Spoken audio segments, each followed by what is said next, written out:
evening, we're going to cover three major topics that are important to the police department. One is the hiring process, right? How we do our backgrounds.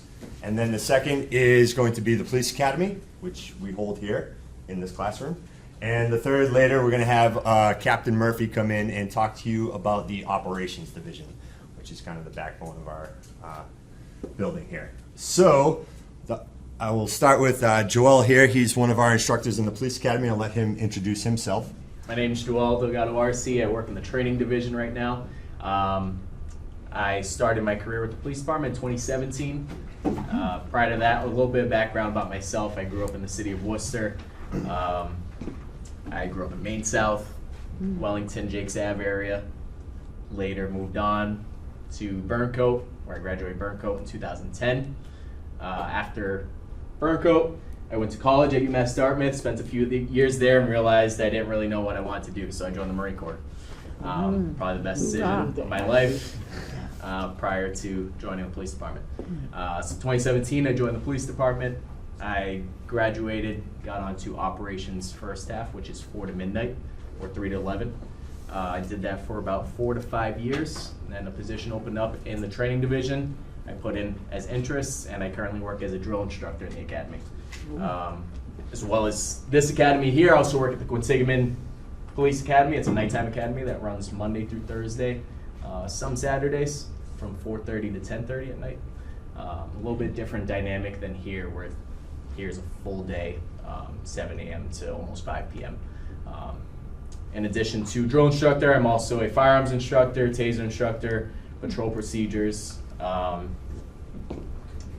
active shooter.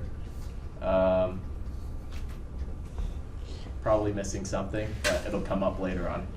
Does anyone have any questions for me? Not yet. All right. Awesome. Thank you. And I met most of you on the first day, but I'll just kind of share a little bit about myself. Before I came on the police department, I spent 5 years in the Marine Corps, and then after the Marines, I went to Worcester State University, where I got my criminal justice degree. After getting my degree, was hired here in 2006. So I've been on the job for about 17 years. I spent 10 years in the operations division, riding a route over on Vernon Hill, and about 4 or 5 years on the job, I applied for the SWAT team. Was able to get on the SWAT team, where I've been a member ever since. Currently on the SWAT team, I'm the sniper team leader, so I run all of our snipers. And about 10 years ago, I applied to get into the training division, where I've been started as a patrolman, and I kind of went up from there. I've done about 8 or 9 classes now, academy classes. I also run the nighttime police academy, so I'm kind of the academy director for the Quinsigamond Police Academy at night out of Quinsig. And for here, I was a drill instructor. For those of you who don't know, kind of the backside of the training is, for the state, there is what's called the MPTC, which is the Municipal Police Training Council, okay, or committee.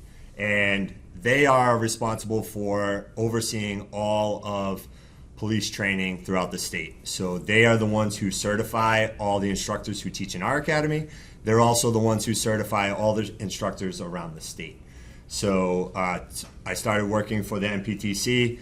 I'm a defensive tactics instructor. I sit on the use of force committee.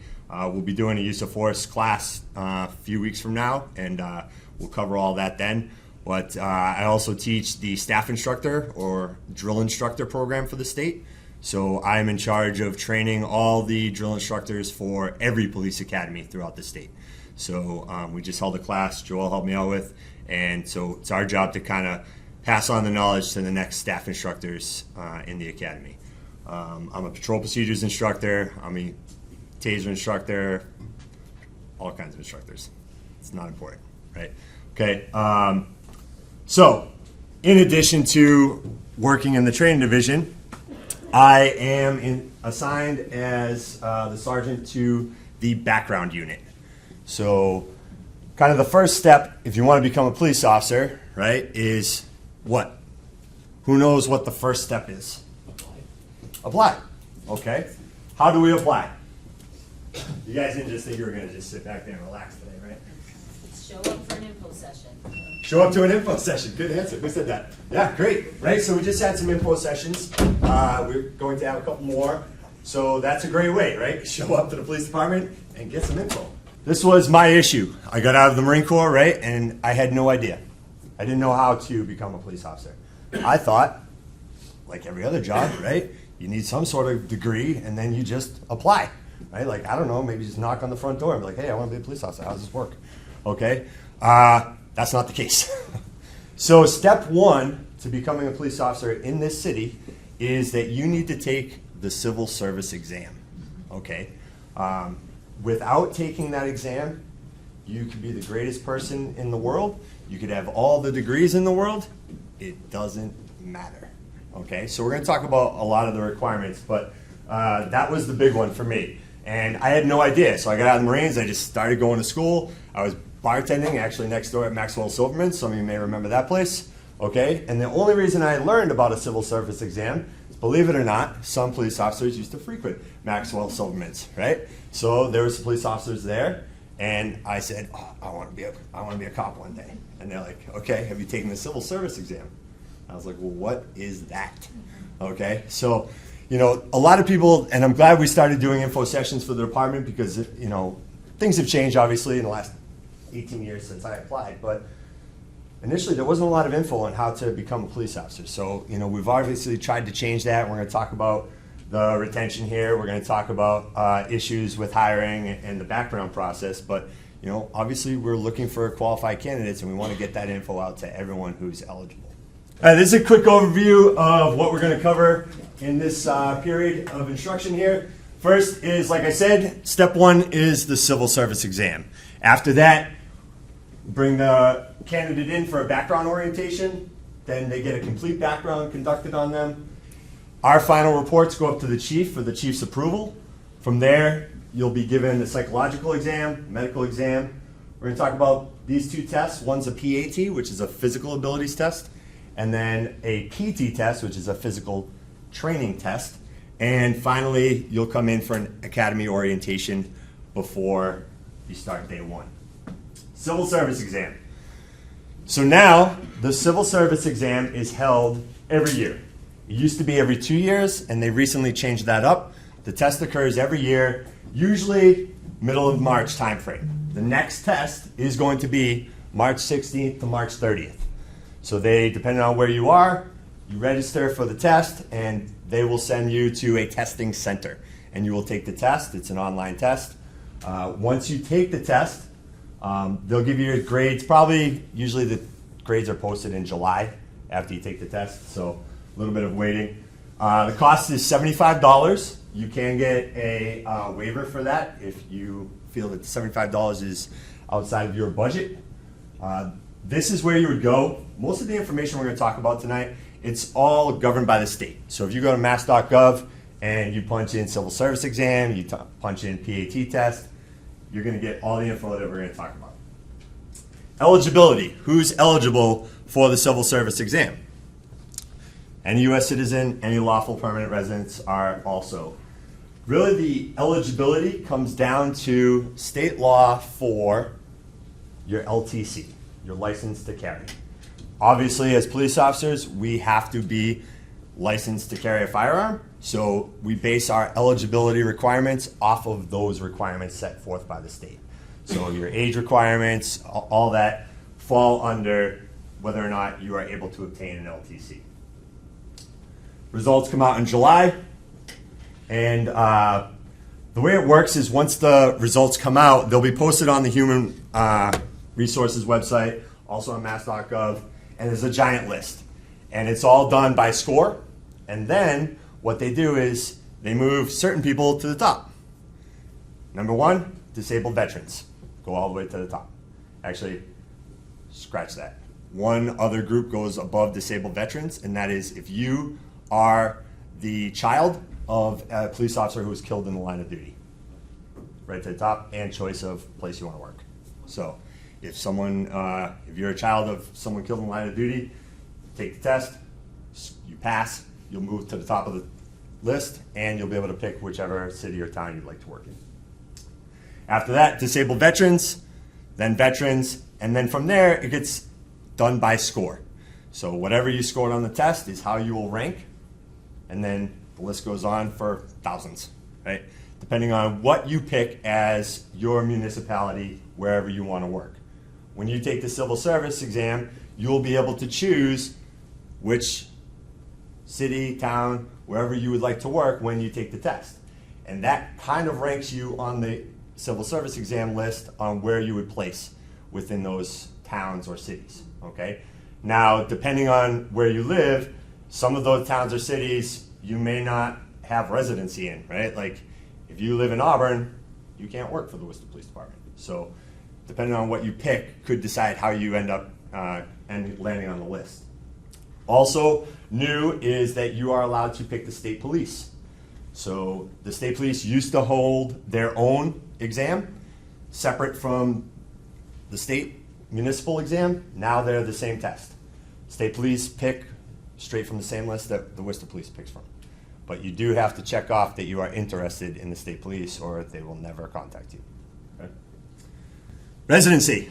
This is the #1 disqualifier for applicants. When you take the civil service exam, you check off, hey, I want to work for Worcester. Great. We get the list. We have everyone come in here and we talk about residency. The way residency works is 1 year before the exam. So if the exam is March 16th, 2024, I need to be a Worcester resident from March 16th, 2023, all the way to 2024. If I moved into my house in June of 2023, you do not have residency with the city of Worcester. Now, if you live there for a year, you take the civil service exam on March 16th, great job. March 17th, you pack up out of your apartment and you move to Rutland. You still have residency in the city of Worcester, according to civil service. Residency, per the definition, is where you permanently intended to keep your residence, where you permanently lived.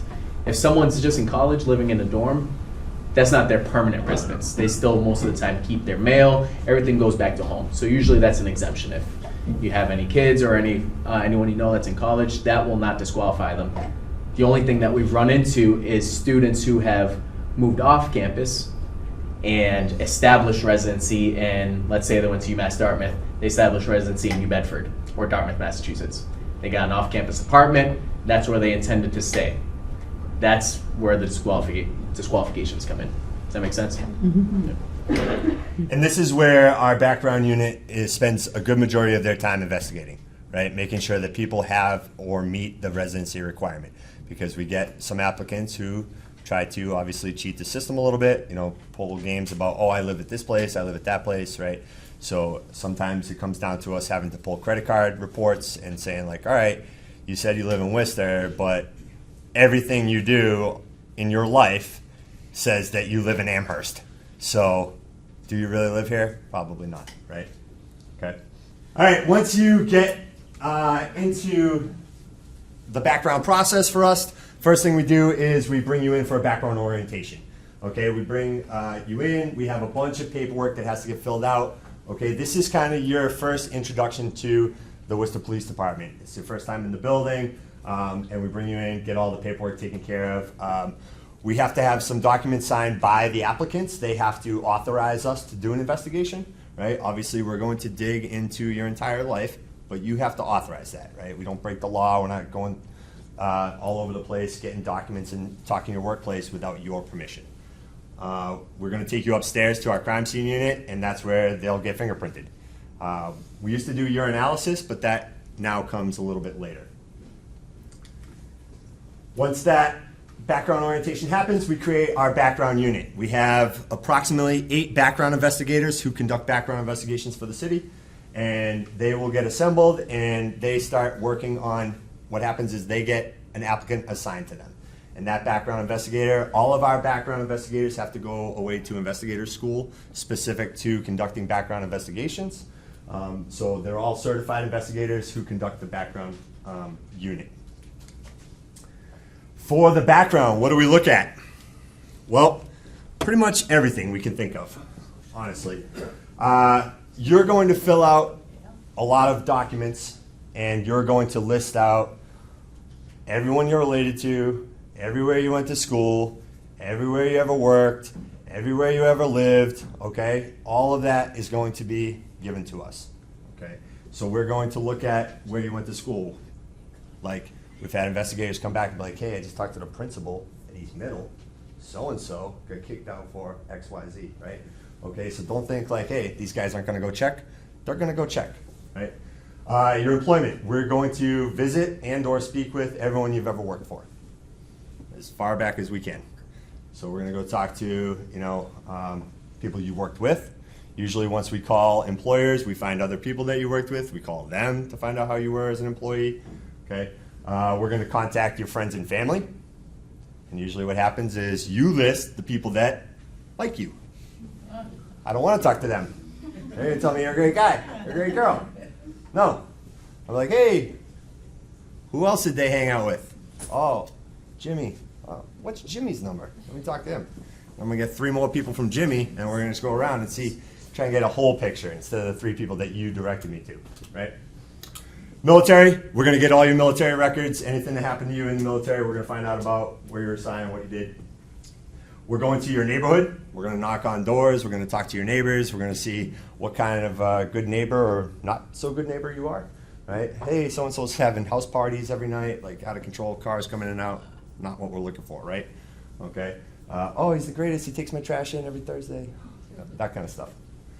Social media. This is the big one nowadays. You have something on social media, you think like, oh, my privacy settings. I'm going to find it. Plus, it's so amazing that once somebody finds out that someone is in the process for the police department, people call our office every single day. Hey, did you see what so-and-so did? Hey, I just saw so-and-so over here doing this. Hey, you should check out this person's Instagram. Here's a Snapchat. Hey, oh, don't worry. It's all coming. You think everybody in your life is your friend until you become a police officer, and then next thing you know, the background is getting email after email with photos and this, that, okay? If it's out there, we'll hear about it. Yep, so most people bring things to our attention.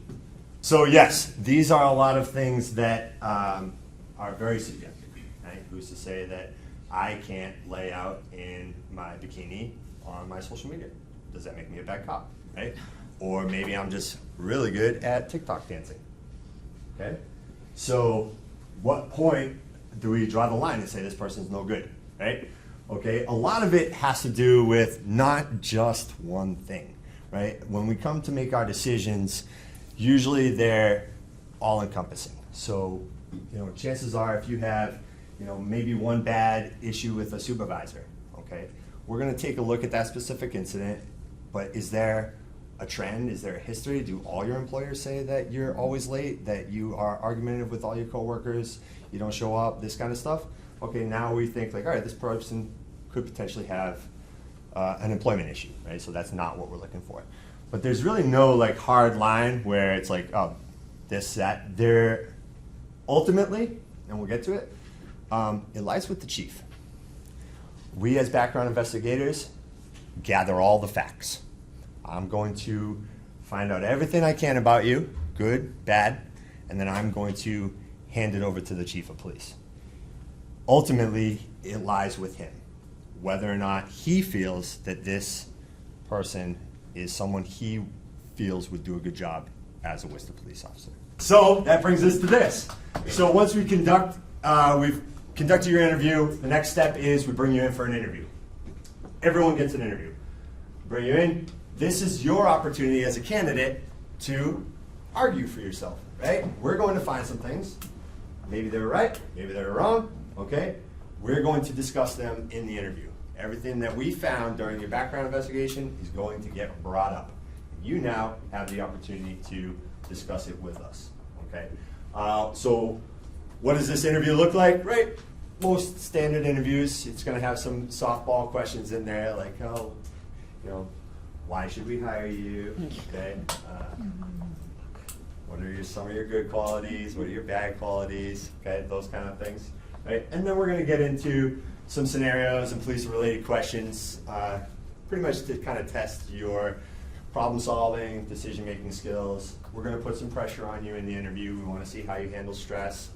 Okay, you're going to get some scenario questions that may or may not be morally just, right? So we want to see how you handle those. So that's kind of what the interview looks like. Some people's interviews are pretty quick because they have a very clean background, not a whole lot of issues. Maybe they're pretty young, they don't have a lot of jobs, so they're in and out. And some people are in here for a few hours and they leave here sweating, right? Okay. Any questions on the interview process? Once you have finished your interview and we have finished your background, like we talked about already, your entire packet goes up to the chief of police. We have a giant presentation to him where we outline everything that we found through your background process. Okay, he gets copies of our background reports, he reviews them, we discuss amongst a few people. Obviously the background unit is there, we have a few other commanders, usually deputies and captains that will sit in, and we kind of go through the presentation, and collectively as a whole we discuss the candidates, and the chief ultimately makes his determination on whether or not that person is going to be found acceptable or they will be bypassed. Okay. Any questions on that? All right. Declination. As Joel already alluded to, a lot of people decline. They don't no longer want this position, and they decide that they want to decline the position. There's a couple different variations here, so bypass versus decline. So if you are bypassed, that's where you go through the whole process and we find you unsuitable. The chief says you are not good enough to be a Worcester police officer. That is a bypass. A decline is you decide, I don't qualify for this job, I should step out of the process. Declination versus bypass really has an impact on your employment moving forward. It could impact your employment if you ever want to try to come through our process again, or if you decide to go through another police department some other time, right? If at any point you decide to decline, it stops, right? We're done investigating you, we're done looking at you, I take your file, I go, he's out of here, see you later, right? We stop our investigation. Nothing gets put on paper. All it says is this guy or girl declined. That's it.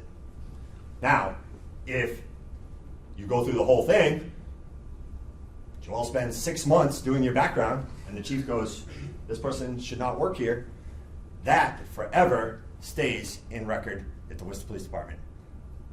And now, when Auburn calls me, and they're like, hey, we got this guy, he said he applied to your job. I go, yep. Here you go. And they go, oh, this is why he wasn't hired there. So it kind of sticks with you. So a lot of times what happens is candidates, as we go through the process, things get come up and then they go, oh, you know what? I think I'm going to take a pass on this one. So that's the difference between those two. Keep in mind too with the declinations, sometimes some things just need time. That's what we tell the recruits. You may have a recruit, I've had plenty of them who they're 22, 23 years old, and when they first got their license, they got numerous speeding tickets, they got summons for unlicensed operation, their license got suspended because they couldn't pay the fines. None of that says you're a bad person. This might be the best candidate, but what we tell them is, hey, we don't know how the chief is going to see this. It might be too recent. Good thing for you is that you have time on your side. Sometimes we say, hey, just take a little while, work on your driving record, stay out of trouble for the next year. Once you've given it some time, come back and reapply. We kind of give them that option. That way they don't go through, get bypassed, and now it gets harder later on in the future for them to get on.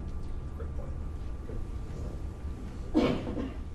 Okay, so some of these concerns that we have, which we've kind of mentioned a little bit, okay, we talked about exhausting the list. So these are concerns that we have moving forward with the background process. So I told you that the last two lists, so the 2022 and 2023 lists, have been completely wiped out with names. If you passed the test in those last 2 years, we as a department have looked at you at some point. So what does that mean moving forward?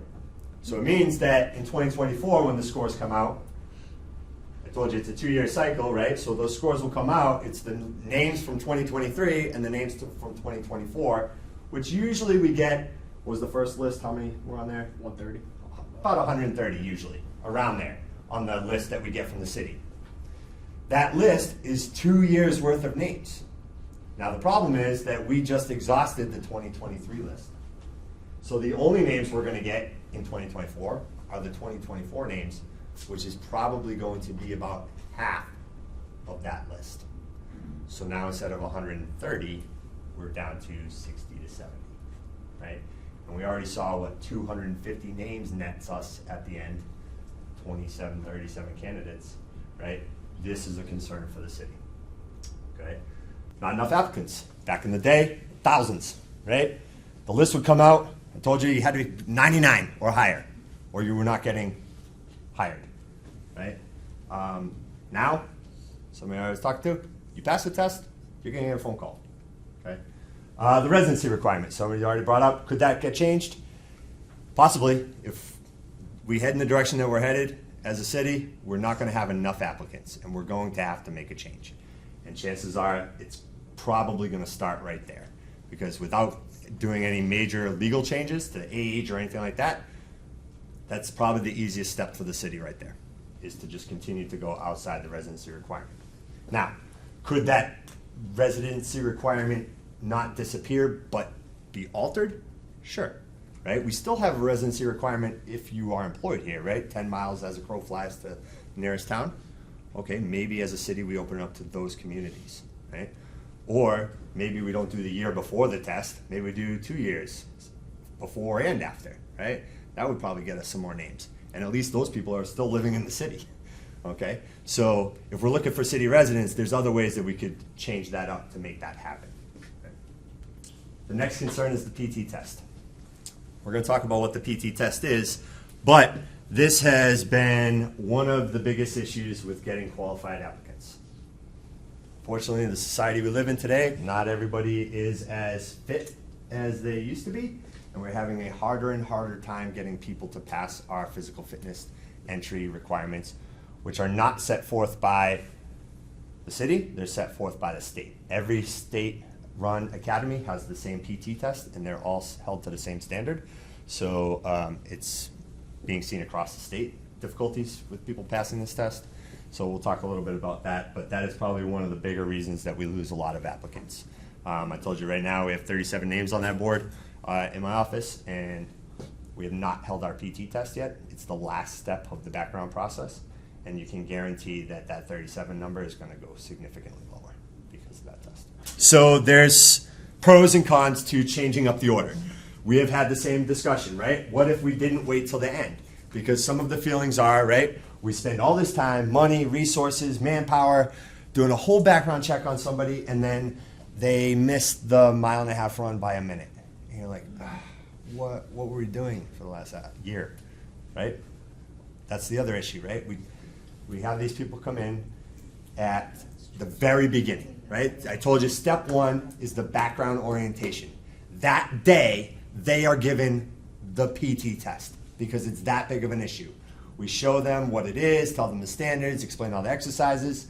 We also, throughout the process, hold what's called a PT test preview. You, as a candidate, are allowed to come in. Our staff will meet with you on the weekend and show you this is what the exercises are. These are the standards. We'll let you try it out, see where you have some difficulties. Our staff will work with you. Hey, this is what you should be doing to improve your running. This is what you should be doing to improve your core strength, whatever, right? So we try and get as many people as we can. And then, yes, it's very defeating when we put all this effort in and then get to the PT test and we lose 10 people, right? And now our class went from 37 to 27. That hurts, right? So the question is, well, let's get rid of those people first and not waste time, effort, money, manpower. Let's just start with the shorter list to begin with, okay? But if I get rid of you at the background orientation because you can't do a 30-second plank, now the background process I told you is lengthy, anywhere from 6 to almost a year, right? 6 months to a year. In 6 months to a year, do you think you could get a 30-second plank if I gave you enough time? Right? So if I kicked you out on day one, you just lost 6 months of training. 6 months, I could be an Iron Man, right? Okay? So we're going to lose people right out of the gate that could potentially increase. And this is what we've found with our PT test previews, because we track who comes, who doesn't, who fails, who doesn't, what have they shown progress over the background process. And yes, they have. So ultimately, if we kicked everyone out who failed the PT test right at day one, we would have lost 4 or 5. Now, are we going to lose 10 anyway that we wasted manpower, time, money on? Absolutely. But there's 3 more we wouldn't have had if we did it at the beginning. Medical exams. The next step is a medical exam. So someone had asked me about color blindness, right? So this is the link here. Again, go to mass.gov, type in police officer medical exam standards, and you'll get it. But the link is there. You guys are going to get all these. So if you are interested or need some more info, there's a million things, right? I'm not a doctor, clearly. Okay? So the medical qualifications, what qualifies you, what disqualifies you, all the very specific things are on that document there.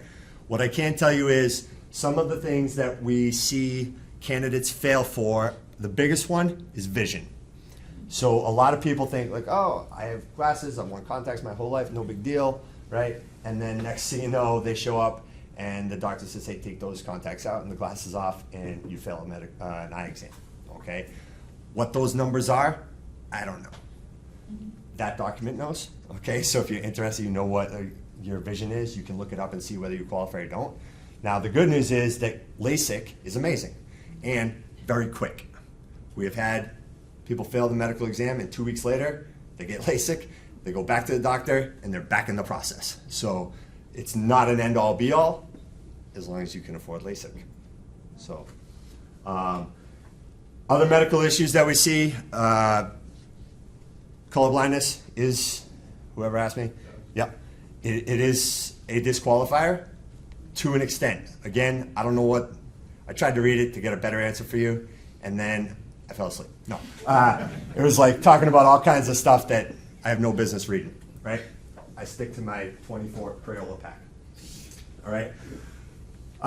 Drugs. We do a urinalysis test, and we do a hair follicle test. So if you are someone who partakes in those things, we're going to find out, right? Now, the best question we always get, well, isn't weed legal? So, right? You do not become a city of Worcester employee until day one of the police academy.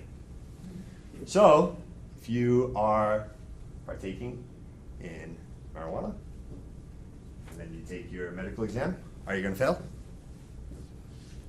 Yep, you are. Okay? Now, will you get disqualified for it? Nope. Okay?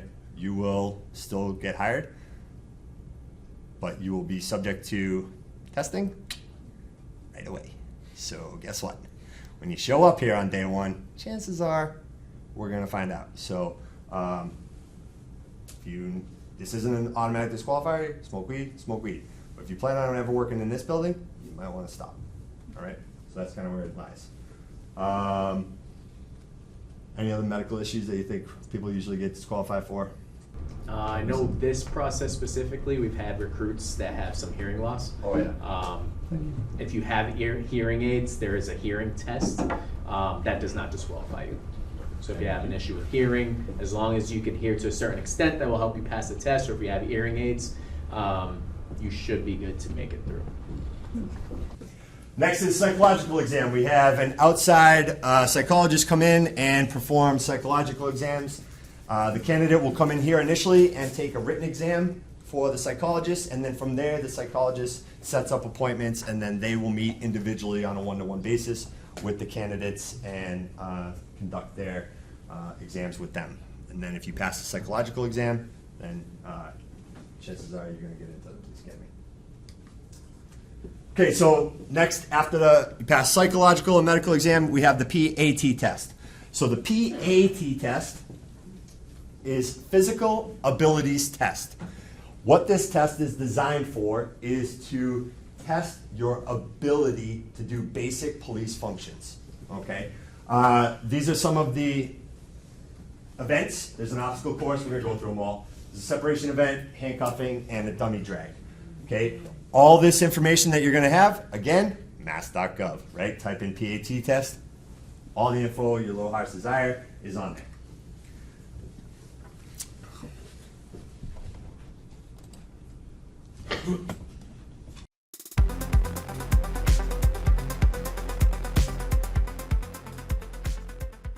This event is to simulate chasing and subduing a suspect.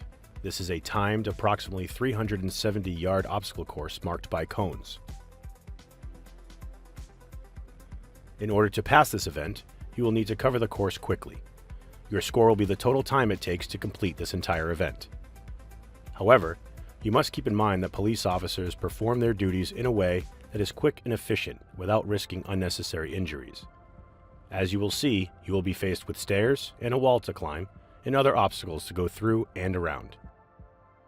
Just prior to beginning this event, you will get into the simulated vehicle and sit in a normal seated position facing forward with your back against the seat back.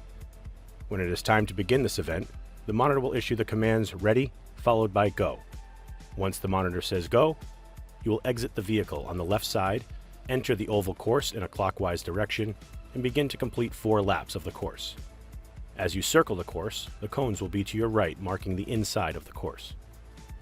Near the end of the first lap, go through the window. At the start of the second lap, navigate the uneven terrain in the corner that includes a 90-degree turn. Go over the 4-foot wall on the third lap. On the fourth lap, enter inside the course cones and climb up the steps, across the platform, and down the steps, touching each step on the way up and on the way down, with alternating feet. Then continue on the inside of the course cones directly to the first serpentine cone.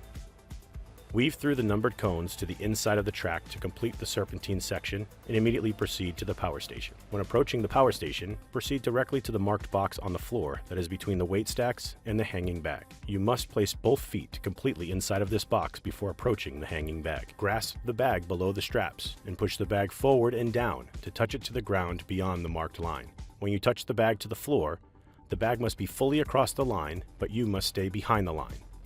If you or any part of the bag touches the line, the monitor will state again, and you will be required to repeat this takedown maneuver until the bag is successfully and correctly pushed to the ground beyond the marked line.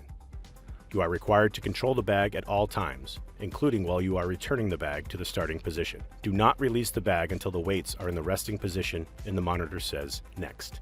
To complete the takedown maneuver, you must proceed to the standing black bag beside the power station and tackle the bag by first grabbing the bag with both hands and then pushing the top of the bag towards the windows until you press and hold the bag against the floor. As you take the bag to the floor, you must put one or both knees on the floor and maintain that position with both hands on the bag pinned to the floor, and one or both knees on the floor for several seconds. As soon as the monitor sees that you have properly pinned the bag to the floor, they will shout, "Read." While maintaining your position on the floor, you must read one of the signs taped to the floor or wall in front of you which states, "I will now handcuff you and read you your rights." As soon as you speak this sentence aloud, the monitor will state "next," and you will immediately get up and proceed to the simulated handcuffing station. Once at the handcuffing station, immediately place at least one knee on the kneeling pad. You can place both knees if you prefer. You will reach over and grab the first handle with one hand, and then pull the handlebar into the center and hold it in place. While still holding the first handle in place with one hand, reach over with your other hand and pull the second handlebar to the center. It does not matter which handle you grasp first, but do not reach for both handles simultaneously. Pull the second handle to the center so that the two handles touch in the middle. When you have pulled both handles together, the monitor will shout "Stop." Slowly release the handlebars to their starting positions one at a time. Do not allow the handles to snap back. You will receive one score for this event, which will consist of the total elapsed time from the initial go command to the stop command given when the handlebars touch in the center. Finally, you should be aware of some safety precautions throughout this event. When going through the window, avoid diving through. In your efforts to climb the 4-foot wall, attempt to land on your feet. When you first approach the power station, you must come to a stop with both feet inside of the box before grabbing the hanging bag below the straps. When tackling the standing bag, you must keep both hands on the bag while you pin and hold the bag against the floor while on one or both knees, and maintain that position until you read the statement from the sign.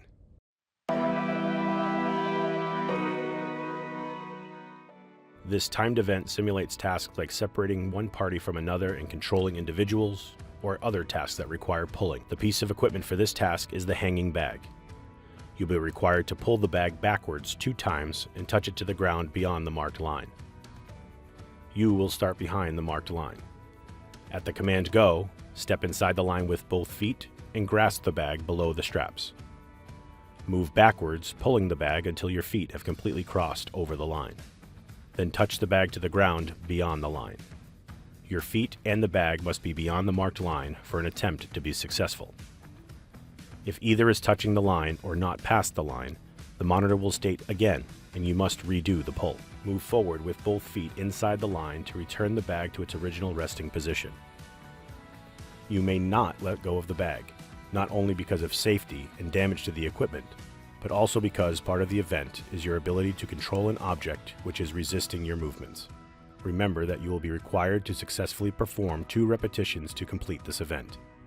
If the monitor says again, you did not complete a successful repetition and must redo the task until it is done properly. Remember that if you fail to control the bag during the return to the start, the repetition will be unsuccessful.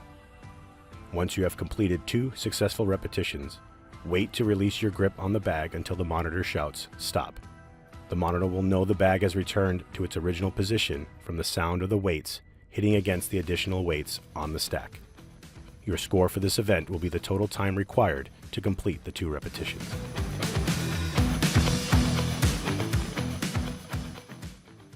This event is to simulate dragging an individual to safety. This is a timed drag of a 145-pound dummy over a 25-foot course. Your score will be the amount of time it takes you from start to finish. You will start behind the marked line at the opposite end of the course from the dummy. At the command go, run along the course towards the dummy. The dummy will be lying on the floor in the starting position. Grasp the dummy and/or the harness and drag the dummy across the 25-foot course.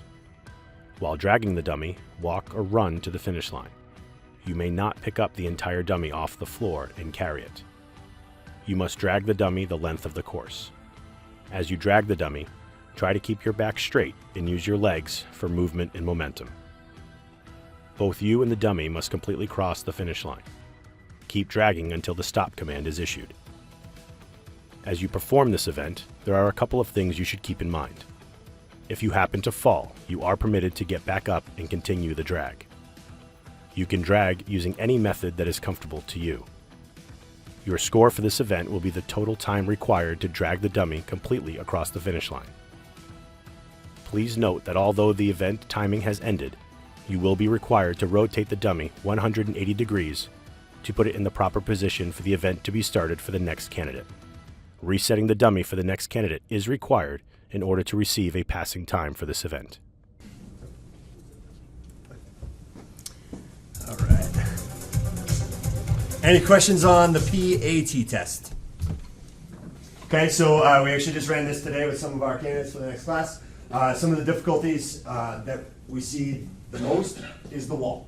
It's changed over the years. When I first went through, the wall was a little bit higher. Then they had issues with some of the people passing, so they put a step. Then they got rid of the step and brought it a little bit lower. So it's always changing. They're always trying to keep the test as best they can. But usually the wall is the one deciding thing whether or not people will pass or not. Next, PT test. I told you this is where we have the biggest issue with people getting into the academy. It's 30% of the Cooper standards. The events are the push-ups. They just recently changed from sit-ups to a plank. This will be the first time for our background process where we'll do a plank instead of sit-ups. The third event is a 1.5 mile run, and the fourth event is a 300-meter sprint. These are the standards. So if you're wondering where you fall, okay, push-ups, like I told you, most of our candidates fall in the first couple blocks there. So sorry, I screwed that up. I think I put them backwards. 1.5 mile run. is first. So females for the mile and a half run in the top here is going to be 15:52 and 13:16 for males, right? Then for the push-ups, females 13 and 20 and males 26. So you see this is in parentheses here for the females. The females are allowed to do what's called a modified push-up. So they start in the plank and then they're allowed to drop their knees, cross their ankles, right? And then they can do a modified version. If they do a modified version of the push-up, they have to do more, right? So they're gonna do 20 or they can do 13 regular push-ups. And then the bottom one is the 300-meter sprint. And those are the times for the males, 62 seconds, and females, 75 seconds. Right.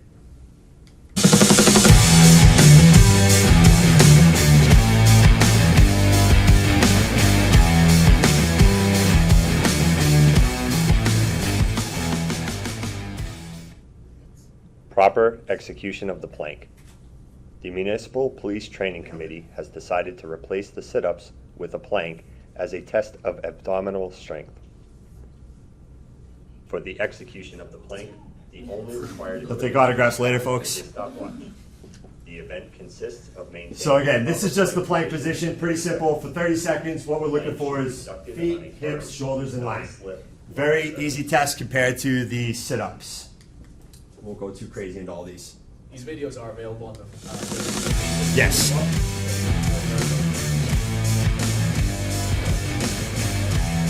Hopefully I screw this up and this is actually the push-up one. Push-up No. test. This is a 1-minute timed event and can be conducted either indoors. So as you can see, the person, right, the staff will count your push-ups. As you do them, what we're looking for is your chest to hit their fist, all the way down, all the way up, full extension at the top, locking out the arms. You're not allowed to dip, you're not allowed to let your knees, your hips, or any other part of your body touch the ground. If you do, it's a no-go, right? The only time you can rest is at the top position. To ensure proper fist placement of the counter. And then the modified, again, for the females, is just with their knees bent. All right, academy orientation. Once you pass all of that, it should take only 6 to 8 months to get you through everything. And then you can come into our orientation for the academy. When you get here, it is family friendly. We invite your family in so they can see what you're about to go through when you get to the academy.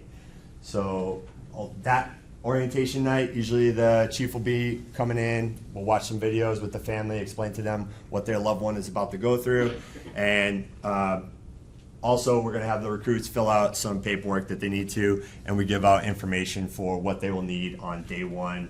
They'll get equipment lists that they have to make sure that they bring, and all of that. And that's what orientation will look like. Then after the academy orientation, they will start their academy, which we will get to in a little bit. Next, we're going to change gears and we're going to talk about the operations division, which is the biggest division in the building. And to do that for you is very own Captain Murphy. So I'll let him take it over. Thank you. Hello, everybody. Sorry to interrupt your academy version. So I'm captain in the operations division. There's 4 of us. Presenting that for you today. Like Sergeant Seeger said, that's really the meat and potatoes of this department. That's the officers you see on the road, responding to the calls for service, writing the reports. The guys that work the weekends, the holidays, the overnights. This is the meat and potatoes right here. All right, so my name is Chris Murphy. This is my 30th year. I did 4 years at the Worcester Sheriff's Office before this. So, been around a little bit. I've done stints in the Vice Squad. I did 12 years in the Detective Bureau. I worked zero tolerance. I worked in operations. I got promoted to sergeant and went to operations, promoted to lieutenant and went back to the Detective Bureau. And I just got promoted to captain, and now I'm in operations. So I've been all over this department. I think the only place I haven't worked is internal affairs, so that's a pretty good thing, I guess. The only place I haven't worked is probably internal affairs. Everywhere else in this building, I've worked. So that's a little bit about me. grew up in Worcester, Webster Square area. So came on in '94. There were 53 of us came up. Just a little bit, I taught before right in the academy, so my first day, I kind of go over this with the guys. Very important here, truth and the public trust cannot be separated. And that's you, the citizens, right? So when a man assumes a public trust, he should consider himself as public property. They laugh at this because a lot of times we'll go and someone says, I pay you a salary, which we usually laugh at them, but it's usually the case, right? So the public of the police of the public. I'm sure someone already spoke to you about Sir Robert Peel already? No? Oh, well, Sir Robert Peel is like the father of policing, and that was his favorite, or his famous quote, the police of the public are the police. Couldn't be more true. We can't do jack squat without you, right? So we go and we get the information from you. Without that cooperation, we have nothing, right? So we have to work together. It's not an us thing. So a lot of things I do stress with these guys is you've been given a great deal of power. I mean, you can arrest somebody. I mean, that's big, right? A lot of power you receive, however, don't make a mistake, it's a great responsibility, and that's the only thing we stress here. They know how big of a responsibility that is, and they know the rules of the game. So you're getting a well-educated officer. Some of the guys are older than others, more experienced. Some are younger and need to learn more, but they know what they're doing. The operations guys are pretty good. Can anyone tell me what's the most important determinant of whether or not a case will be solved? The information the victim supplies to the immediate responding patrol officer, and that's who? That's the operations guys, right? I was in the detective bureau for 12 years as a detective, 7 years as a supervisor. We get nothing done unless the officer writes a great report, gives us the victims and the witnesses' information, and secures the crime scene. If any of that gets messed up, we are not solving that case. I can tell you that right now. So what these guys do is very important, and how they communicate and trust and get the information from people is very important. So these guys are not just out there driving around in marked cars with blue lights on. They have a lot going on when they get out there, and a lot of responsibility. Previously, we were under the shift system. Day shift, first half, last half, 11 to 7. With a captain commanding each shift. And each shift patrolled the 20 routes. The city's broken up into 20 routes. Did they explain that to you at all? No. Oh, allow me. So it's broken up into 20 routes. How many do you think it's broken up evenly? Yeah, I don't get it either. There you go. Oh, they showed you that? Okay, so that's the routes, okay? See this little Route 12 here? That's busier than this big Route 20 route, okay? So I think when they designed this route system back in the late 70s, early 80s, we could definitely change that now, but we haven't. So the commanding officer for the shift was responsible for the whole city. The guys would just go out. Whatever happens on the shift previous or after that really wasn't our concern. I mean, we'd talk to each other, but it made it difficult to problem solve and form relationships with you, the citizens, right? So, I mean, a lot of times you wouldn't get the same officers. We wouldn't be concerned about something that happens overnight. Hey, I work 3 to 11, you need to talk to the other shift, things of that nature. So back in January of 2022, the Worcester Police Department implemented a new policing model, creating a precinct system to better serve the residents of the city of Worcester, which is what operations is in now. So we have, well, essentially we have 5 precincts, but for operations we have 4 precincts. I'll go over those for you. Kind of look at it as separate police departments within one department. So each precinct is its own department. They have a captain, they have lieutenant, sergeant, and a list of officers who work it, and they're in there all day, and those people report to the same captain, no matter the shift. Okay? So here it is. So precinct 1 is in the northeast, Captain McKernan. I have the southeast. Does anyone know what the southeast is? Come on, where's my city? Village. Huh? Quincy Village, Grafton Hill, Vernon Hill. It's huge. You name it, I own it. So, so I mentioned another precinct. Precinct 5 is special ops.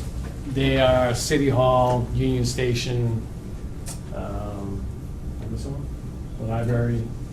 They're kind of like a downtown group, special ops. But they're not included in the operations calls for service. So there are 4 precincts, northeast, southeast, northwest, and the southwest. And each one has a precinct commander assigned to it. So I can't tell you the calls that I get from city councilors on a daily basis, right? This is happening overnight, this is happening here, and I'm getting pretty good at delegating to other people, so. So it's not just calls for service, it's if we get complaints for other things to keep an eye on, I can get people out there to keep an eye on it. Whether it's a homeless situation, which we're working on now on McEwen Road, or just an area that's having trouble, I can get guys out there and take a look at it, right? So this is designed to increase our existing community policing efforts, which has really benefited all of us. So I don't have to worry about the northeast, or the northwest, or the south, or the southwest, and to be honest with you, well, Captain McKern is off tonight, so I own the whole east side tonight. But if something happens on the west side, I gotta be honest, I don't care. It's not my problem.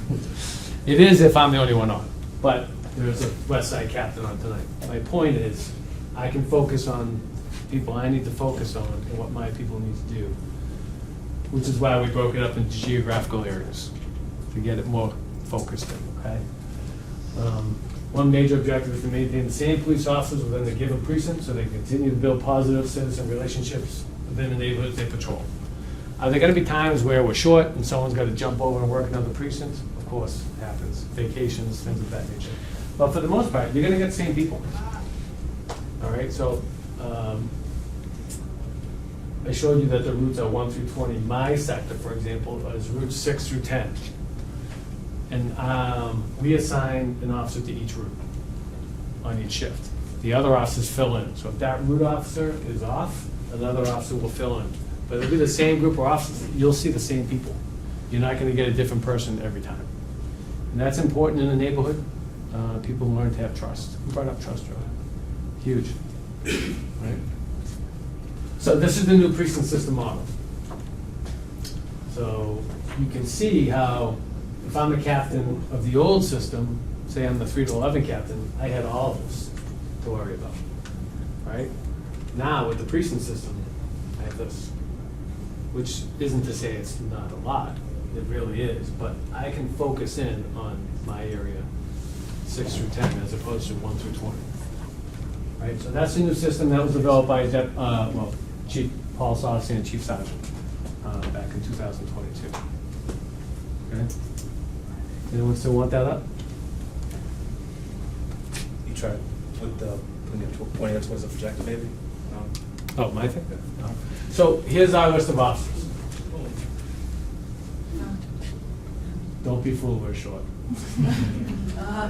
Okay, so, for example, I'll give you an example. First half right now, I think has maybe 41 officers. When I came on, there were 60 plus on first half. Last half has 37 officers on. Okay.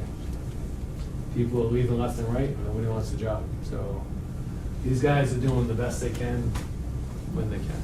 So, but this is the list, so this whole list is mine, like I said. So days, first half and last half, that whole precinct is mine. And as you can see, each one has a lieutenant assigned to it. If there isn't one fills in. Like I said, we're short. So they'll have lieutenants and sergeants assigned to it. There is a structure to it. So if there is a situation tonight, I'll call Lieutenant Copley, who will call Sergeant Capabianca. And if it's on, let's say, Dorchester Street, which is Route 7, he'll call that officer, and 9 times out of 10, that officer will say, yep, I know that guy, he lives here, I'll go talk to him, because he knows the neighborhood, right? So that's the list of officers. So this is our typical schedule. So this is today's day schedule. As you can see, I took 2 hours off this morning. But we have a lieutenant on, Captain Theodos, Captain Curtis on the west side. What I want you to point out, just focus on my precinct for now, okay? How many officers do we have working my precinct during the day today?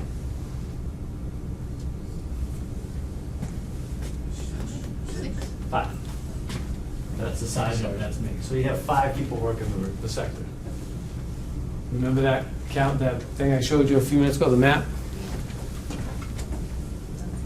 5 people working that whole area. Wow.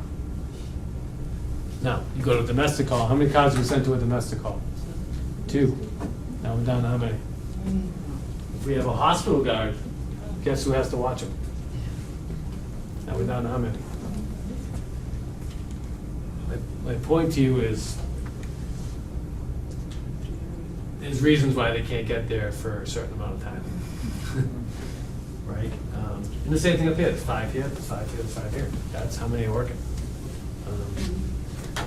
And I'll show you the calls stacked up in the hole when we can. They prioritize calls. Have they gone over prioritizing calls? No.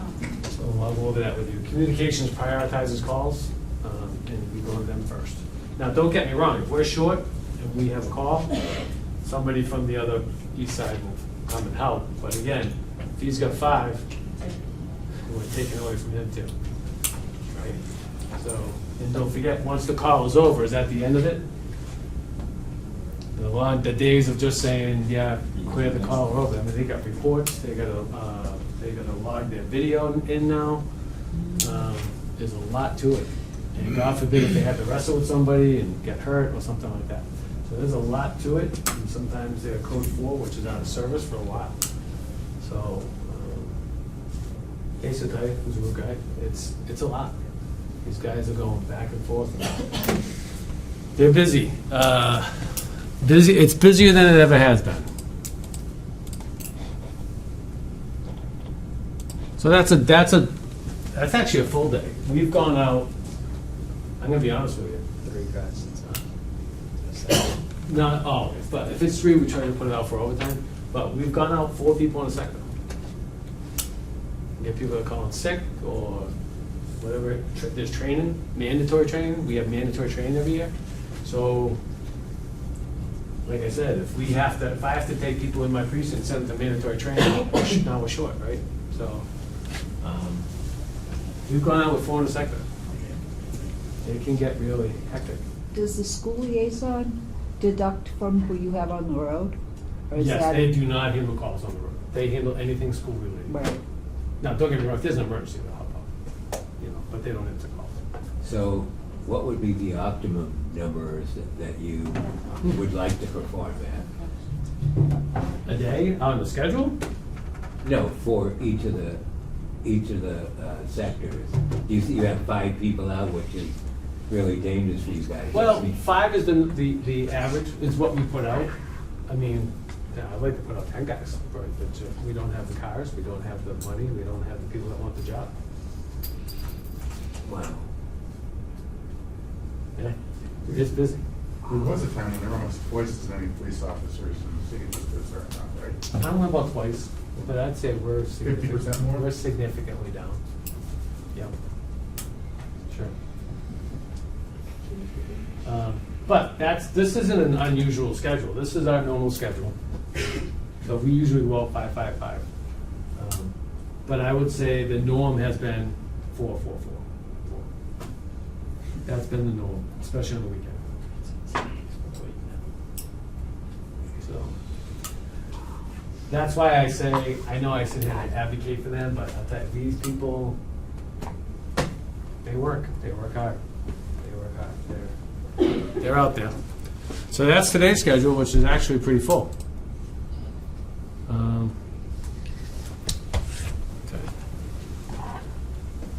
So our responsibility is to address calls for service 24/7. No matter what time you call us, we'll be there. We provide traffic enforcement, staff the department's community impact operations, and provide liaisons to public schools. It's mostly made up of this right here. Dave's first half and last half. School liaison really doesn't answer calls. The Georgia Special Office is different. Problem property is out of the Quality of Life Office, which we work with hand in hand. Those guys are fantastic. Does anyone know Quality of Life team at all? I work, we actually met with them yesterday. Oh. Got them killing, so. Oh, with Dan Cato? Yeah, Dan Yep. Cahill's awesome. I think the best thing the city manager ever did was make a Quality of Life team, and I think the second best thing he did was put Dan Cato in charge of it. Those guys are fantastic. They also have police officers assigned to it. So like you said, like the homeless on McEwen Road, I mean, what are we gonna do as police officers? I mean, if they're not trespassing, they didn't break the law, I mean, I can't prevent them from being outside. These guys go and they offer services, they offer options. If there's something criminally we can do, we'll take care of that. But it's a great service to the city, which is why we don't have like a mass and cast. But we do have people staying McEwen Road. We have the shelter opening up, I think, next week. They'll register. Yeah, and I think all of the people that are sleeping in the woods on McEwen Road will probably go into that shelter. So, but yeah, for the most part, we answer all calls for service. Everything, you name it, we own it. Barking dog, domestic, shots fired, anything of that nature. Casey, am I missing anything? No, sir. Casey's one of my hostage guys. I used to run the hostage team. He's one of my guys. So these are some of the things we go to, like I said, different hats. So we're always the first on the scene. So shooting scene, they got to secure the scene, right? They've got to secure witnesses. They've got to do CPR if they need to. They've got to call the ambulance. You can go down the list of things they need to do. Crime scene security, arrests, accidents, domestics, shot spotter we'll go over in 1 minute. Reports on all incidents, and then communicate with other units via report. So they are the ones who call the separate units. So they go to a shooting, they secure the scene, secure any injuries, secure the witnesses. Who they call next? Detective Bureau. They'll call the detectives in, the crime scene unit. They'll call all those separate units in, who will probably come down and talk to you, right? But these guys are the bread and butter. They're the ones who get it going.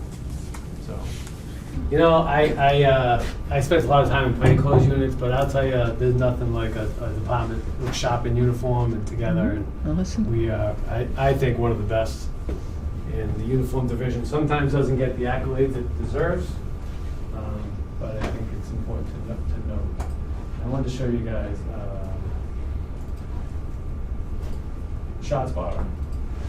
Does anyone know what shot spotter is? Yep. There we go, I do have access.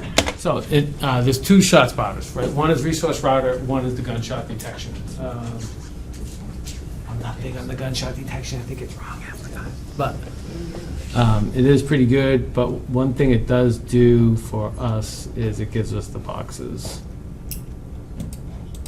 So the officers have to go and, they have to go and sit in certain boxes.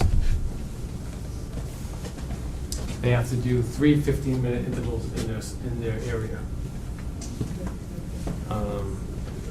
Why do they do this? It's for visibility. They take crime stats, and they take these crime stats and they figure out where the boxes should be, because either crimes happened in that area or we've gotten complaints. So we put a car there to try to alleviate that, and for visibility. It's worked out pretty good. A lot of times, sometimes the cars have to leave that area, and that's okay. Hold on a minute. So this is my area tonight. So just if you're just looking at first half right here,